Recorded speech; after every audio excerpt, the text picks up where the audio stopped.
Hey guys, welcome inside the Guilty as Charged podcast. My name is Steven. I am your host. Joining me today for another get to know series about Baylor safety JT Woods is Mr. Garrett Ross, who contributes for Bears Illustrated 247 as well as ESPN Central Texas Radio 1660. Garrett, thanks for taking the time to join me, man. How are you doing today? I'm good, man. I appreciate you having me on. Yeah, I appreciate you coming on as well. And we're, like I said, really excited to dive into JT Woods and his background. Obviously, the Chargers selecting him in the third round. But first, we are big time draft nerds on this show.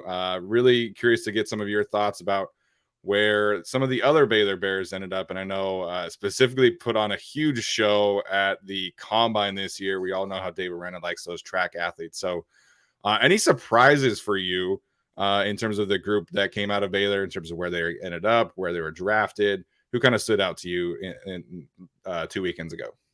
I would say I was surprised that 6 guys got drafted. I was also kind of surprised that Treston Ebner was drafted over a guy like Abram Smith.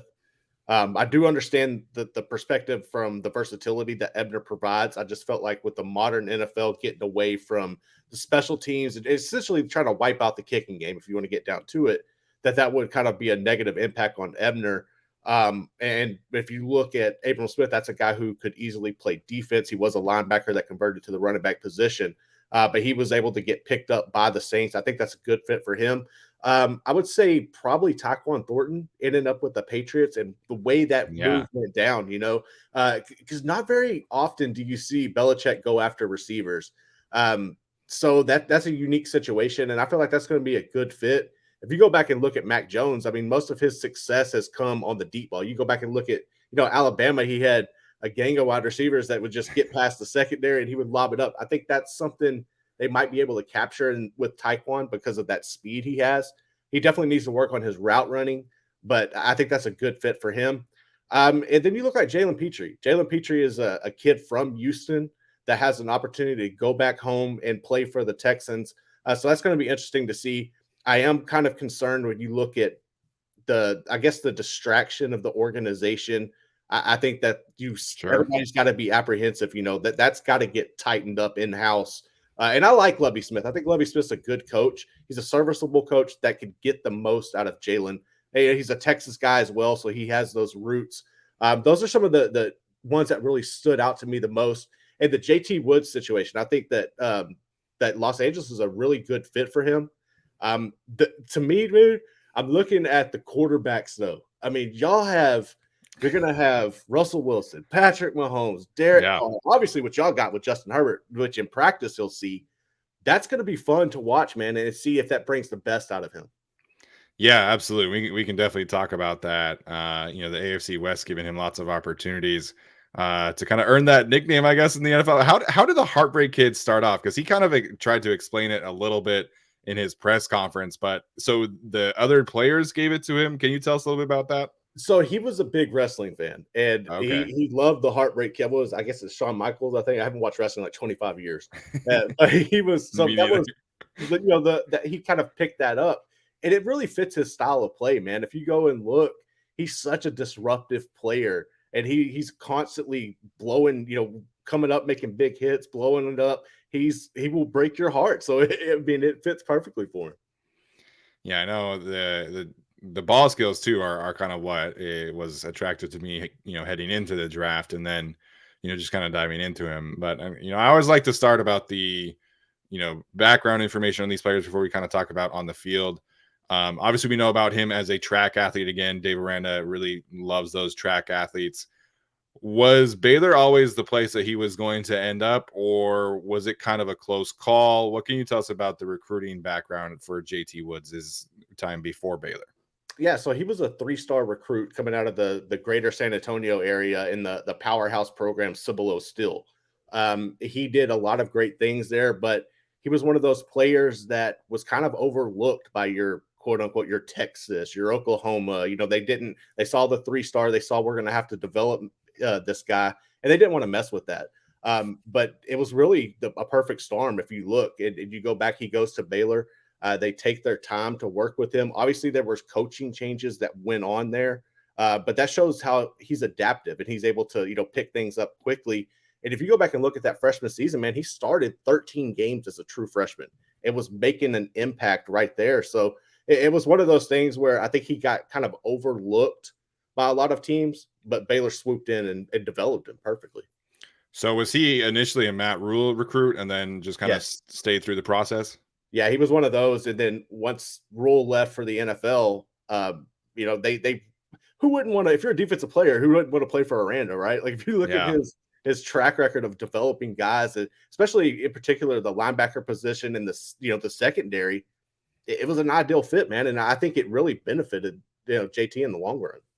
Yeah, you mentioned, of course, Aranda's track record. His scheme, I think, really asks a ton of their defensive backs, like you're kind of alluding to here, and that's something that he'll be continued to ask to do in Los Angeles. What can you tell our listeners kind of about Woods' responsibilities in Aranda's scheme over the past few years at Baylor?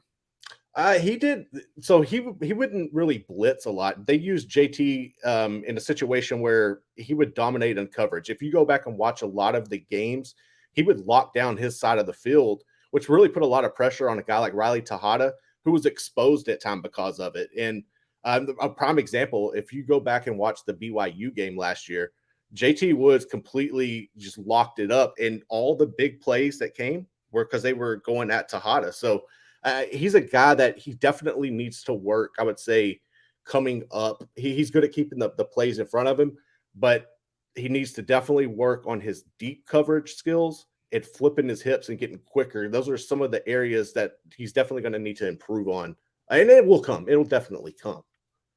Yeah, I think you look at some of the technique issues, and I think those are things that can absolutely be, cleaned up. I know initially when he was drafted, people went and looked, of course, at like PFF, and you see a high missed tackle rate and things like that. But when you look at the coverage numbers, and all the coverage numbers are fantastic. So I think if you can and will work on the technique issues like you're mentioning in terms of flipping his hips deep, being a cleaner wrap up tackler, I think you're looking at a guy who will outkick his draft coverage, if you will.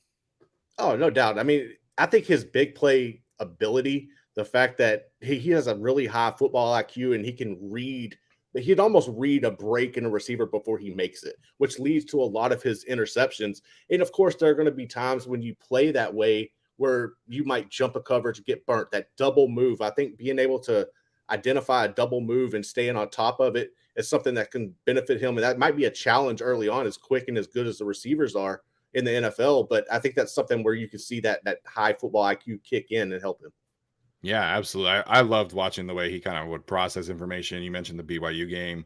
I think the TCU game from this past year was another good glimpse of how he kind of can see things and react. And then he brings that, insane speed and can close gaps in such a hurry. Oh yeah, that's one of the things that that sub 4.4 speed was really on display. If you go and look at that Texas State game, and a lot of people are going to say, "Well, yeah, it's Texas State." Well, he has a 97-yard fumble return for a touchdown. He has another pick six, and it wasn't just that game, man. If you go and look in the Big 12 championship game, he had another interception. The game Mhm. against Texas, he had two interceptions. One that he returned for 40 yards, and then in the Sugar Bowl, another two interceptions. So this guy steps up in big game moments, and he's the one that can really flip and give you the momentum in a time of need.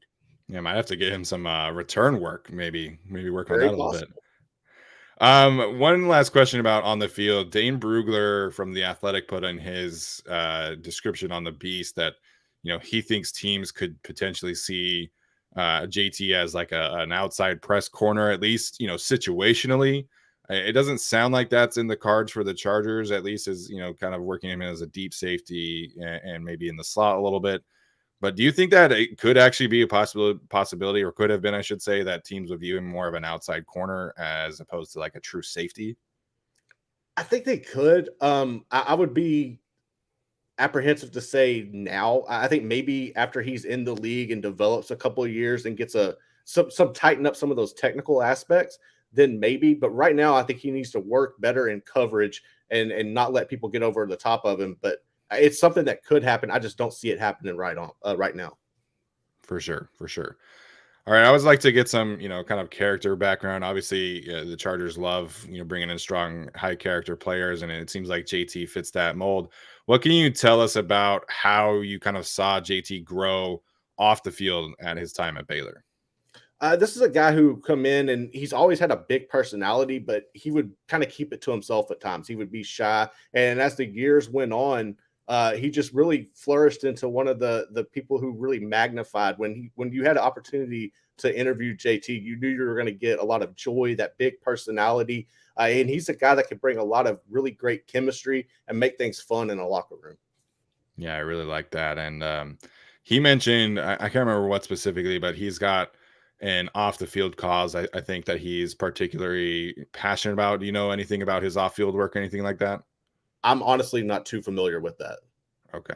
We'll have to hopefully get him on here and ask him about that. But my my last question here, and before we get you out of here, I always, like I said, big draft nerds on here. Anybody from Baylor coming out potentially next year that you think general draft fans and of course Chargers fans should keep an eye on? I would say next year is going to be a really intriguing draft for Baylor because you're going to have a lot of offensive linemen and defensive linemen that Mhm. enter the draft. I would keep an eye on a guy like Connor Galvin along the offensive line. Maybe like Gabe Hall is another one, a defensive lineman. Um, TJ Franklin's another defensive lineman to keep an eye on. And then probably a guy like Dylan Doyle, depending on if he comes back or not at a linebacker position, as somebody that you could see come out and be a name that people target. There's really not a lot of skill set positions that are going to enter Yeah. the draft next year for Baylor. I think a lot of that came out this season. They're really young at the receiving core, so that's going to be a couple of years there as well. So I think the big bulk of Baylor next year is going to be offensive and defensive linemen and seeing what they can do. Is Hall that the big nose tackle? Yeah, Okay. All right. He was somebody that I really liked on film, so I'm curious to see where he ends up. So, well, Garrett, man, thanks for taking the time to join me today. Chargers fans, make sure and give him a follow at _ Garrett Ross if you're interested in checking out some Baylor games. And Garrett, I've got to say, I'm hoping to make the trip out to Waco next year as a Utah alumni. So hopefully we can see you out there sometime. awesome, man. I'm looking forward to it. Yeah, me too, man. Garrett, again, Garrett Ross, everybody, thank you so much for taking the time to join me today. Appreciate you having me.